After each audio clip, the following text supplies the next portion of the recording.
you don't want them making risky decisions. So I think probably we're going to have to reimpose something like Glass-Steagall, separate the two, and we have to make it easier and more desirable to create small local banks in order to reestablish. Local banks make a vast majority of the loans to small business and create local community jobs. And so we should go back to that model. Mr. Speaker, as far as ground forces go, Mr. Speaker, we saw Governor Romney had a tremendous turnout yesterday in Palm Beach. They say they have chairs and forces all over the state. Have you begun to chip away at the ground forces that Governor Romney has in Florida? We announced 67 county co-chairs before Romney. Do you have as many volunteers? Yeah, well, I think we now have several. We have thousands of volunteers now, and we're growing rapidly. So what's the comparison? Look, I've never made any dispute about this. Governor Romney has raised millions of dollars on Wall Street. He has far and away the best financed Republican campaign. He doesn't have anything like what Obama has. So if they think money's what matters, so how do you? Let's finish. If Romney thinks money's what matters, then he is going to lose to Obama. I think ideas are what matter, and I think this campaign comes down to a very simple step. We will.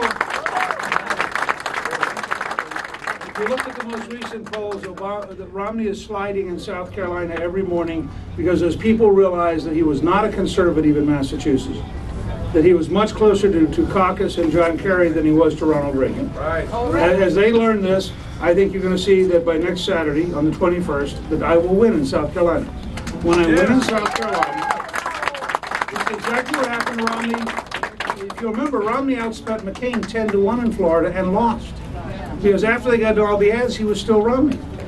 So I think what you're going to find is that we will surge very rapidly in Florida. We have a statewide organization already being developed. We are very confident that we're going to be able to more than match the governor in volunteers.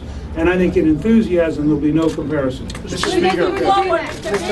We're looking forward to see you beating Obama, okay, in the debate. No more Obama drama. So we're looking forward to what you are going to do. Mr. Speaker, you alluded to it briefly, but I want you to elaborate a little bit more if you can. A big part of the problem in Washington, obviously, is the bipartisan. How does Newt Gingrich plan to reach across the aisle? Because obviously, every single poll that comes out, the United States, the 300 million Americans say, Washington is just out of control. Well, Washington is out of control. I mean, it's an embarrassment to watch how badly it's being run. I worked with Governor Reagan and President Reagan, and we reached out and we got 1 out of every 3 Democrats to vote for our tax policy. Tip O'Neill was Speaker. We had to have Democrats in order to pass the Reagan program, so we did. I worked with Bill Clinton because you had to have a Democratic president sign the bills passed by a Republican House, and we did. I think the track record is I'm the one person in this race who knows how to put together a bipartisan coalition in Washington. I am the only person in this race who's actually put together a consistent governing effort in Washington, D.C., and that's why I'm confident that when reelected, when I'm elected, that we will be able to, in fact, put together a bipartisan program that actually moves the country back on the right track, gets the economy growing, gets back to a balanced budget. These are all things I've done. The other guys give speeches. I've actually done all this, and I'm confident we'll be able to do it.